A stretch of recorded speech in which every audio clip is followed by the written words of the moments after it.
사건, 사고와 각종 사회 이슈에 대해 들여다보는 사회기자 M 정태웅. 한범수입니다. 첫 번째 키워드입니다.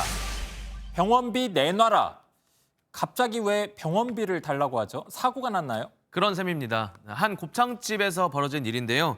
며칠간 주인이 곱창집을 비운 사이에 한 할머니가 손주들을 데리고 이렇게 테라스에서 장난을 친 겁니다. 흰색을 보니까 이게 빙판길 같네요. 네, 그렇죠. 그러다 보니까 또 어두운 새벽이었거든요. 결국에 미끄럼 장난을 치던 할머니가 넘어지고 말아요. 그래서 이 사고로 어깨 골절로 수술을 받게 됩니다.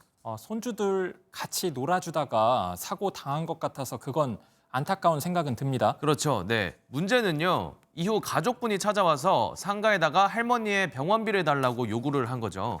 주인 입장에선 본인들이 놀다가 다쳤는데 병원비까지 달라고 하니까 억울한 생각도 들 것 같습니다. 맞습니다. 그래서 주인은 커뮤니티 글에 글을 올리는데요. 옆 가게 손님이었고 자신의 가게는 휴무였다. 그리고 미끄러움을 할머니가 인지한 상태였고 본인은 염화칼슘도 뿌려져 있었다. 이런 취지로 항변을 합니다. 한식 부분이면 뭐 누가 있어요. 지나가다가 넘어졌으면 우리가 충분히 이해를 하는데 거기서 막 한 거의 10분 이상 그냥 막 놀고 그랬었어요. 주인으로선 할 만큼 했다 이런 생각도 들 것 같은데요. 네. 다른 사람들은 어떻게 생각하던가요? 네, 댓글 역시 수천 개가 달렸습니다. 일단 주된 댓글은 굳이 가서 넘어져 놓고 왜 탓을 하냐 이런 글들이 대부분이었는데요.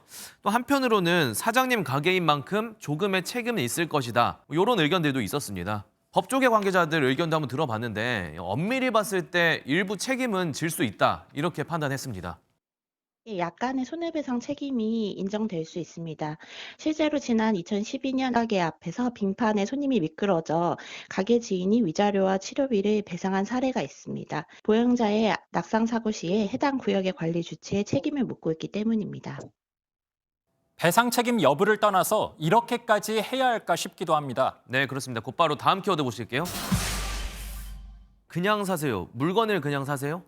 아닙니다. 먹고 사는 집 얘기입니다. 충북 충주에 있는 공공지원 아파트, 신축 아파트에서 이런 일이 있었습니다. 이게 뭐예요? 이게 집이에요, 지금? 뭐 한창일 것 같은데 공사가? 네, 이게 맞습니다. SNS에 올라온 글이에요? 네, 맞습니다. 심지어는 이런 글까지 올라왔다고 합니다. 그냥 사세요.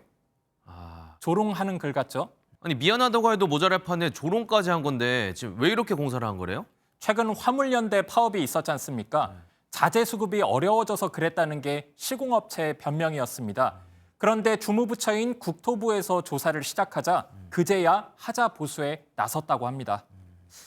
저 개인적으로 서민들이 사는 임대 아파트여서 대수롭지 않게 여긴 거 아닌가 하는 의심도 들어요. 네, 원희룡 장관도 비슷한 생각을 한 것 같습니다.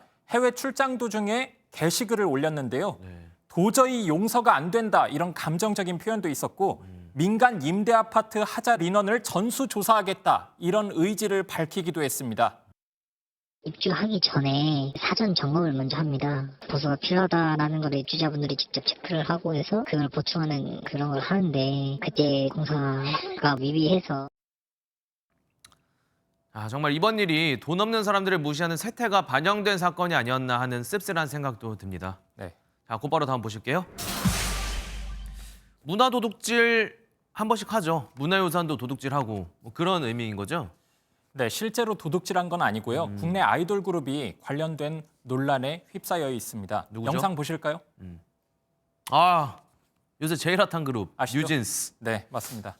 보니까 뭐 전문가분이랑 한지 만들고 있는 것 같은데? 네, 전통 한지 네. 맞고요. 네. 한지로 뭐 공예품을 만들기도 하고 그럽니다. 보면은 되게 지금 바람직해요. 예쁘고. 근데 이게 문제라는 거예요, 설마? 우리나라 사람들이 그런 말 한 건 아니고요. 네. 중국 누리꾼들이 일부 누리꾼들이 그런 말을 해서 논란이 되고 있습니다. 뭐라고요? 종이는 중국 왕이지가 처음 만들었는데 왜 한국인들이 종이를 만든 것처럼 홍보하냐는 거죠. 이런 말까지 합니다. 왕이지 살아있을 때 김치국은 없었다. 뭐 한국인들아 전통문화 도둑질 하지 말아줘. 이렇게 악성 댓글을 달기도 했습니다. 댓글들 보니까 저도 지금 순간 욱하는데 우리 누리꾼들 가만히 있었을 것 같지 않아요. 네, 그렇습니다. 애꿎은 연예인에게 왜 화풀이 하냐. 또 스마트폰은 미국이 발명했으니 중국에선 자국산이어도 홍보하지 말라.